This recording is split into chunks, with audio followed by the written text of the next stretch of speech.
I am on my way out to hunt some Eurasian collared doves, which in my past videos I have mentioned are an invasive species that often plague the feedlots and the farmers and ranchers in the valley where I live.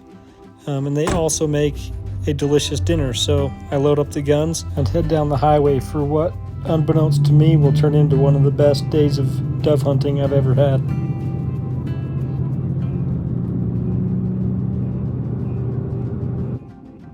Today I will be using my FX Impact M3 in .22 caliber.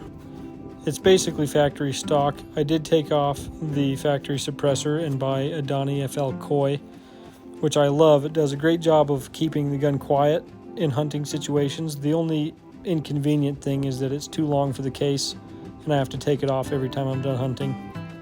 I brought along with me today my second magazine in case we get into the birds, and the ammunition I'm using is Nielsen Specialty Ammo 23 grain hollow points.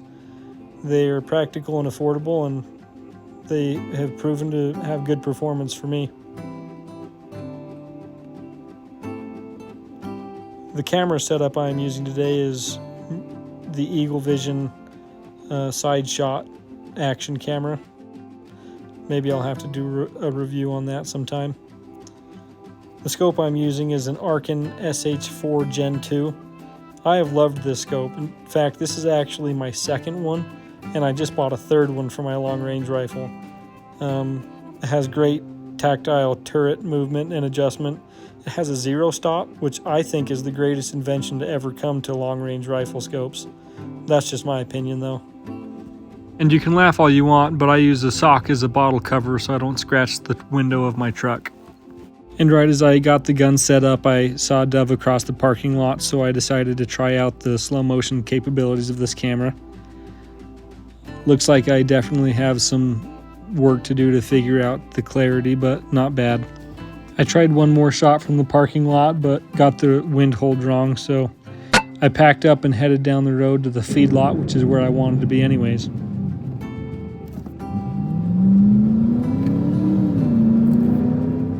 I could tell it was going to be a good day when I pulled in and saw hundreds of doves floating in from the sky.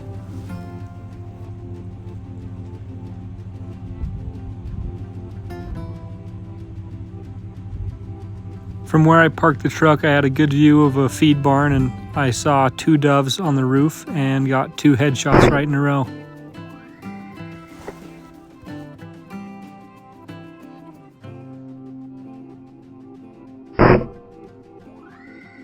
I decided to give the slow motion another try on a flock of doves on the power line next to the feed building, and you can see the pellet pretty good in this one.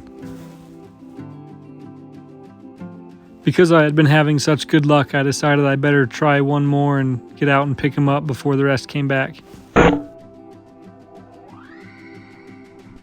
There's just nothing more satisfying than curling a slug into a dove on a windy day.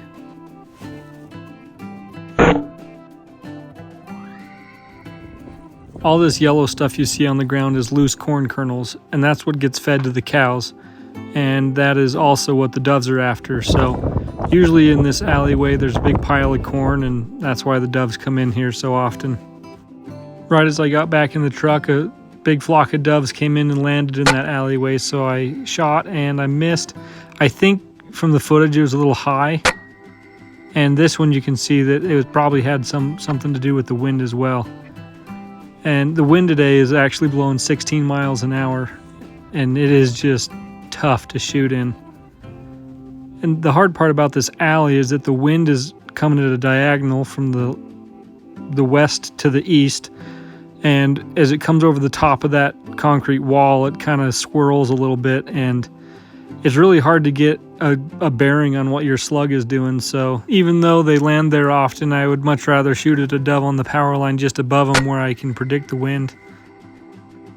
And you can tell when their legs are hanging down like that there's been some kind of a spinal injury in there, so that one will get picked up later, I'm sure. And once again, I missed just a little bit high and a little bit right, but they just fly right up to that power line, so why not give it a try? And I've figured out that anything shooting to the north is about a 2 mil wind hold.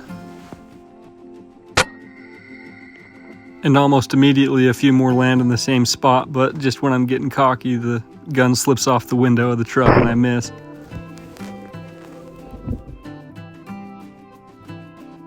Today they just keep jumping from power line to power line, so I tried one at 107 and missed just low, and then did a little on the fly dial and shot and hit one, but not good enough to bring it down.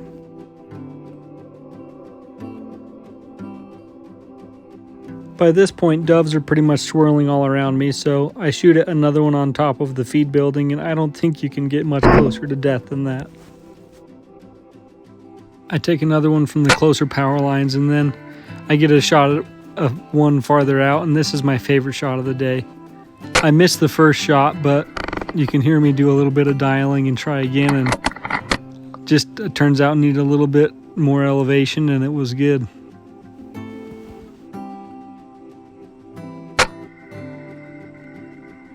I love calculating ballistics. That's just so cool to me that you can curve a slug in from so far away out of an air gun. At this point, I actually ran out of air and decided I better pick up the ones I had shot and go home and get some more. The first dove I didn't find, but found the remains.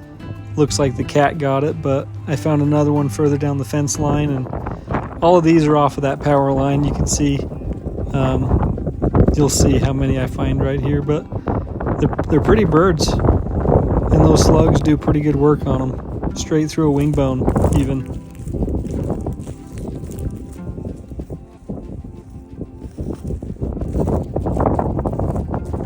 I usually gather all these birds up because you don't want to just leave dead birds laying around somebody's farm, and I also take them home, and I'm actually going to put these on the smoker and make jalapeno poppers tonight.